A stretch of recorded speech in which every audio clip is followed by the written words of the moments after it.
করতে করতে ক্লান্ত হয় না, ওরা কয় আরো টাকা দে, আরো টাকা দে, তোর আছে কত, একদিনে সব নিয়ে আসে, আছে না নাই? এক ঈদের মার্কেটে যদি টাকা একটু কম হয়, কোন বছর সুশান্তির মতো ঈদের মার্কেট করতে দিছো? তোমার সাথে বিয়ে হয় আমার কপাল পুড়ছে, আর আমার ছোট বোন কি শান্তিতে আছে, খালি শাড়ি 3 পিস ঈদের দিনে তার স্বামী গহনাও কিনে দিছে। 30 বছর দিচ্ছেন, 1 বছর খালি দেন না, সাথে সাথে না শুকরিয়া আদায় করে। মহিলারা জাহান্নামে যাবে 2টা পড়া, তার মধ্যে একটা হলো স্বামীর না শুকরিয়া আদায় করা। কথা বলে এত দেবেন, এত খাওয়াবেন, এত ভালো রাখবেন, জীবনটা শেষ হয়ে যাবে, কিডনি বিক্রি করে দিল ওই তাবলীগের মন পাবে না। ওরা বলবে আল্লাহ 4টা 5টা কিডনি দিতে পারেনি। কথা বলে রাগ করতেছেন মনে হয়? যুবক রে, খবরদার খবরদার, কারোর সাথে পরকীয়া প্রেম করা যাবে না। পরকীয়া হলো করোনা ভাইরাসের চাইতে বড় ভাইরাস। এই মহামারীর কারণে হাজারো পরিবার ধ্বংস হয়ে যাচ্ছে। কথা বলে দেখবে না? যুবক, হালাল স্ত্রীকে ভালোবাসো, অন্য কোনো নারীর দিকে তাকানো যাবে না। মনে থাকবে? কথা কানে রাগ করতেছেন? তাহলে হালাল স্ত্রীকে ভালোবাসবে, ইনশাআল্লাহ ভালোবাসা হবে হালাল স্ত্রীর সাথে, অন্য কোনো নারীর দিকে তাকানো যাবে। আল্লাহ যেন হেদায়েত দান করেন। জোরে বলুন আমিন। দেশে টিকটক আসিয়া সব গেল বাসিয়া, সিদ্দিক সোনা নায়ক হইছে আইডি খুলিয়া, হিরো আলম নায়ক হইছে আইডি খুলিয়া, এই মোবাইলে হাই কি জাদু আছে ভাই, বলা পার বুঝাছে, পড়ালেখা তুইলা রাখছে সপ্তমাটা আসে, এখন আর পড়াশোনা ভালোবাসে না। কথা বলেন না কেন চাচা?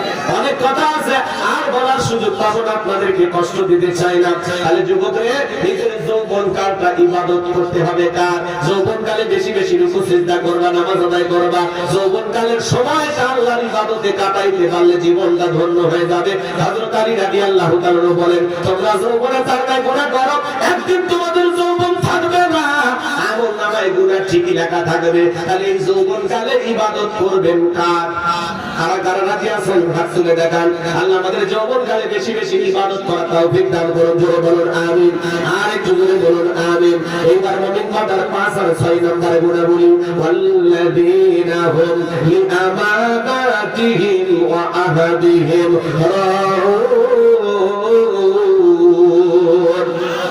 5 নাম্বার হলো আমানত রক্ষা করা। এই জীবনটা আমানত, ছেলে মেয়ে আমানত, স্ত্রী সন্তান আমানত। ডক্টর ইউনূসের কাছে পুরো বাংলাদেশের মানুষ হলো আমানত। আমানতের খেয়ানত করা যাবে? এই জীবনটা আমানত, সবকিছু আমানত, স্ত্রী সন্তান সম্পদ সময় সব কাজে আমানত। তাহলে 5 নাম্বার আমানত রক্ষা করা। 6 নাম্বার ওয়াদা প্রতিশ্রুতি রক্ষা করা। মুমিন মুখে যা বলে অন্তরে তা বিশ্বাস করে, কাজে তা বাস্তবায়ন করে। মুমিন কোনোদিন প্রতিশ্রুতি ভঙ্গকারী হতে পারে না। নির্বাচনের আগে দেখবেন নেতাদের ওয়াদার মৌসুম। আগামী 2 দিন নির্বাচিত করতে পারেন, সোমবারিয়ার মাটি রাস্তা থাকবে না, পাকা করে দেওয়া হবে, বিদ্যুৎ দেওয়া হবে, গ্যাসটা হবে, উন্নয়নের জোরে ভাসিয়ে ডুবিয়ে মারবো ইনশাআল্লাহ। কি বলেন? কি সাফাবাজি! আর আমরা বিড়ি খাই, চা খাই, স্লোগান দিই, বন্ধু ভাই চরিত্র ফুলের মতো পবিত্র, নামাজ পড়া একত্র, গাঁজা খাই 5 হুম চুরিতে পাকা তত্ত্ব, শয়তানের 1 নাম্বার ভক্ত, হুজুরদের কোনো খুবই শক্ত, সুশে খাই গরিবের রানীদের ভক্ত। কথা বল। আর হুজুরদের বেলায় খুবই শক্ত, হুজুর দেখতেই পারে না। বিয়ের সময় ডাকে, জানাজায় ডাকে, ইমামতিতে ডাকে, সমাজের নেতাগিরি করবে গেলে হুজুর আপনি ভালো ভালো ফিসেন তো কে বলছেন রাজনীতি, কি ওরা আগে যায়, কে কত মজুর করা জানে না, বিসমিল্লাহ করবে পারে না, ওরাই বলে নেতা হবে। দেখেন না এক এক নেতার বক্তব্য, আউযুবিল্লাহি বিসমিল্লাহির রহমানির রহিম, মানে আউযুবিল্লাহি বিসমিল্লাহ ভাঙবে এক জায়গাতে হাসান আহমেদ হাসান। আপনারা আমাকে ভোটকে নির্বাচিত করেছেন, এই জন্য আমি নিজেকে একবার গর্ববোধ মনে করছি। আজকের মাহফিলে আমাকে প্রধান অতিথি বানিয়েছেন, এই জন্য আমি নিজেকে আরেকবার গর্ববতী মনে করছি। মহিলা আমাকে কাপড় দিয়ে হাসে আর বলে, আল্লাহ আমি বিয়ের পরে বছরে গর্ভবতী হলে আমি একবার, আর এ নেতা 1 মিনিটে 2 বার, এ তো পুরো দিন ভরায় ফেলবে। হাসে না রাখি দেন, এমন নেতা ঘোষণা দৌড়ে লাভ আছে? মসজিদের ইমাম যদি সমাজের নেতা হয়, সমাজ পরিবর্তন হয়ে যাবে। ভালো মানুষ দরকার, সৎ মানুষ দরকার। দুর্নীতিবাজ, চাঁদাবাজ, টেন্ডারবাজ এদেরকে ক্ষমতার চেয়ারে বসানো যাবে না। আগামীতে সিদ্ধান্ত নেওয়া লাগবে, নেককার, নামাজি, আল্লাহওয়ালা, আমানতদার, ভালো মানুষের প্রয়োজন। দলমত কিচ্ছু বুঝে না, ভালো মানুষ চায়, যারা এক টাকা এদিক সেদিক করবে। এখন আপনাকে আপনার সামনে বুঝে শুনে কাজ করবে, খুব বুঝে শুনে। 54 বছর ভুল গেম খেলেছে, এবার ঠিকঠাক একটু গেমটা খেলবে। খালি ফ্রি ফায়ারের মাথা পাগলা হয়ে যাচ্ছে, সালার ভিতরে ঢুকে ঠিকঠাক জায়গা মতো কাজ করবে। আল্লাহ করে হেদায়েত দান করেন, সঠিক বুঝ দেন। এটা যখন আমি তাহলে 6 নাম্বার ওয়াদা, প্রতিশ্রুতি রক্ষা করা। নির্বাচনের সময় 153টা ওয়াদা দেবেন, কাজের বেলা একটা করবেন না, এমন নেতা দরকার নাই। আর সত্যিকার নেতারা কথা বলে কম, কাজ করে বেশি। এই কথা কি মিথ্যা প্রতিশ্রুতির জালে গা ভাসানো যাবে না। 7 নাম্বার আল্লাহ রাব্বুল আলামিন বলেন, আল্লাযীনা হুম আলা সালাওয়াতিহিম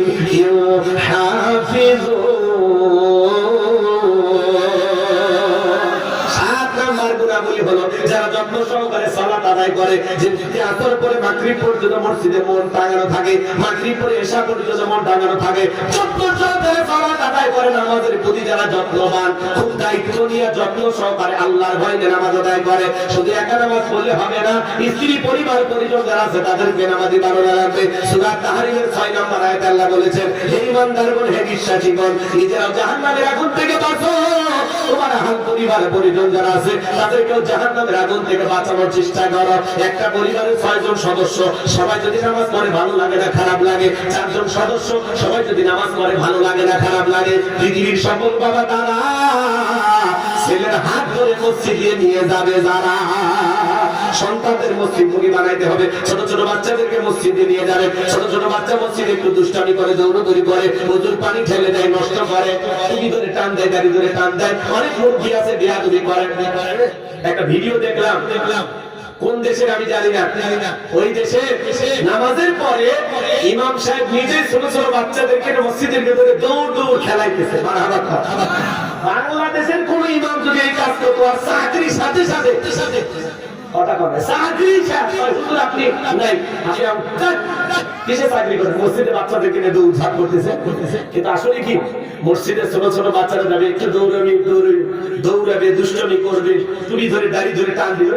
ছোট বাচ্চা 7-8 বছর, ওরা কিচ্ছু বলতে না।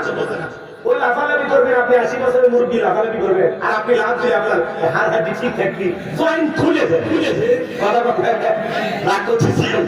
ছোট ছোট বাচ্চারা মসজিদে যাবে, দুষ্টমি করবে, এটা আমাদের স্বভাব। ওই মসজিদের ভিডিওটা দেখে আমি খুব আনন্দিত হয়েছি। এজন্য শুধু মসজিদটা সুন্দর করলে হবে না, মসজিদের দরজায় লিখে রাখবেন, এখানে ছোট বাচ্চা মসজিদে এসে চকলেট খাওয়ানো হয়, দেখবেন মুসল্লি বানিয়ে দেবে। আমাদের ভবিষ্যৎ প্রজন্ম হবে নামাজি, এটাই তো আমরা চাই। ছেলে মেয়েগুলো নামাজি হলে ভালো লাগবে না খারাপ লাগবে? বিশ্বনবী জুমার খুতবা দিতেছেন, হাসান আর হোসাইন 2 ভাই কাঁটারের মধ্যে সেই দৌড়। আল্লাহ রাসূল 2টা হাত ধরলেন, খুতবা বন্ধ করে 2 ভাই কাঁধে নিয়ে এসে সুন্দর করে 2 ভাই 2 হাত ধরে খুতবা দিতেছেন। সুবহানাল্লাহ। নবী মাগরিবের নামাজ পড়ে, হোসাইন যা মনে করছে নানা ঘোরাইছে, আচ্ছা তার পিঠের উপর বসে আছে, না আল্লাহ রাসূল যখন হাত দিয়ে নামাতে চায়, আল্লাহ ডেকে বলে, পয়গম্বর নামাবেন না, আপনি যেমন হোসাইনকে ভালোবাসেন, আমি আল্লাহও তেমনি হোসাইনকে ভালোবাসি, বলুন সুবহানাল্লাহ। ছোট ছোট বাচ্চা মসজিদমুখী হবে, এটা আমরা চাই তো ইনশাআল্লাহ। 40 দিন জামাতের সেই ছোট বাচ্চার নামাজ পড়লে একটু গিফট দেন, উৎসাহ দেন, পুরস্কার দেন, তাহলে কি হবে? নামাজের সংখ্যা বাড়বে। পারবো তো ইনশাআল্লাহ। ছোট বাচ্চা ওযু পারে না, আপনি বলেন 10 টাকা দিব, আমি যেইভাবে ওযু করব ওইভাবে যদি ওযু করতে পারে, কয় টাকা উপহার? 10 টাকা। আপনার এই 10 টাকা লোভে করে ক্লাস 3-2 এর বাচ্চাটা সুন্দর করে ওযু করবে, দেখবেন 10 টাকা লোভে ঠিক আপনার মতো ওযু করবে। এখনকার বাচ্চারা কম্পিউটার, জন্ম নিয়ে একটা নাসা বিজ্ঞান, কথা বলে আপনারা কম বুদ্ধিরা বাচ্চাদের। আর বাংলাদেশের বাচ্চারা খুবই অ্যাডভান্স, তা করেন এগিয়ে যাবে আমাদের দেশ। দেখলেন না একটা ছেলে কি হাই রে স্যালো মেশিন দিয়ে হেলিকপ্টার বানাচ্ছে, ও দূর থেকে কোন জায়গায় বাড়ি, কথা কন না কারণ বরগুনা হোক আর টাঙ্গাইল হোক আর কিশোরগঞ্জ, ছিলাম না, আমি তো ভুলে গেছি মানিকগঞ্জ শহরের ভিতরে, শহরের ভিতরে একটু দেখলেন ভিতরে কি বুদ্ধি বাড়ে, স্যালো মেশিন মানে ব্রেন খাটাইয়া ওই ছেলেটা হেলিকপ্টার মানে আকাশে উঠতেছে। এদেরকে একটু সহযোগিতা করলে, সরকার একটু সাপোর্ট দিলে, এরা অনেক অনেক হেলিকপ্টার বানিয়ে দিবে। কথা বল ঠিক ঠিক। বাচ্চাগুলো বুঝি আছে, মাঝে মাঝে দেখবেন নতুন কিছু আবিষ্কার করে। ছোট ছোট বাচ্চারা কি জ্ঞান কি বুদ্ধি আল্লাহ দিয়েছে। আলহামদুলিল্লাহ, আল্লাহ দেশের মানুষদেরকে আরো জ্ঞানী বানায় দেন। হেলিকপ্টার বিমান বানানো তাওফিক দেন। এখন আমি প্রযুক্তির দিক দিয়ে আমরা বাংলাদেশ একদিন এগিয়ে যাবো ইনশাআল্লাহ। বিশ্বের দরবারে আমাদের দেশে তৈরি করা জিনিস বিক্রি হবে। কথা ঠিক কি বলেন? চেষ্টা করলে হবে না, কিন্তু আমাদেরকে দমিয়ে রাখা হয়েছে। কষ্ট হয়। ছোট ছোট বাচ্চাদেরকে দেখবেন উজু শিখাবেন। আপনি মারা গেলে আজকে এই বাচ্চাকে যদি উজু শিখান, নামাজ শিখান, আপনার জানাজা হয়েছিল এটা কাঁদবে বলবে এই চাচা আমারই উজু শিখেছে, নামাজ শিখেছে। কথা বল ঠিক কিনা? তাহলে আমরা সন্তানদেরকে নামাজি বানাবো তো ইনশাআল্লাহ। এই 7টা গুণা বলি কারা কারা আমল করবেন? হাত তুলে দেখাবো দেখি। আল্লাহ আমাদের সবাইকে 7টা গুণা বলে আমল করা তাওফিক দান করুন। জোরে বলুন আমিন। আমল করতে পারলেই আল্লাহ রাব্বুল আলামিন বলেন উলাইকা হুমুল ওয়ারিসুন আল্লাযীনা ইয়ারিসুনাল ফিরদাউস হুম ফিহা খালিদুন। আমার আল্লাহ বলেন তারাই হবেন উত্তরাধিকারী, তারা হবেন জান্নাতুল ফিরদাউসের মেহমান, সেখানে তারা চিরকাল বসবাস করবেন। আমার আল্লাহ কোনদিন তাদেরকে জান্নাত থেকে বের করে দেবেন না। চিৎকার করে বলুন সুবহানাল্লাহ। আল্লাহ আমাদের সবাইকে জান্নাতে যাওয়ার তৌফিক দান করুন। যদি বলুন আমিন।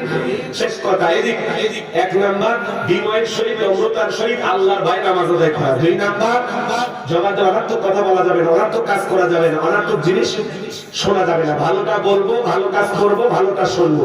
সব আছে যেখানে আমরাও আছি সেখানে। 3 নাম্বার আল্লাহ ধনী বানালে হিসাব করে যাকাত দেব।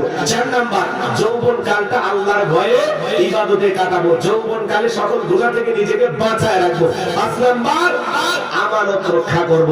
6 নাম্বার ওয়াদা প্রতিশ্রুতি রক্ষা করব।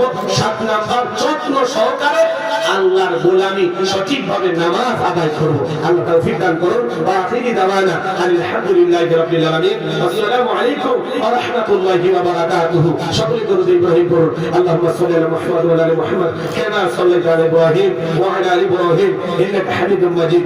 আল্লাহুম্মা বারিক আলা মুহাম্মাদ ওয়া আলি মুহাম্মাদ কামা বারাকতা আলা ইব্রাহিম ওয়া আলা আলি ইব্রাহিম ইন্নাকা হামিদুম মাজিদ। বারবার কথা বলে এখন 12:40 বেজে গেছে প্রায়। যতটুকু হয়েছে আর কিছু বলবো? সমাপ্তি ঘোষণা করবেন এবং সভাপতি সাহেব দুটো কথা বলবেন।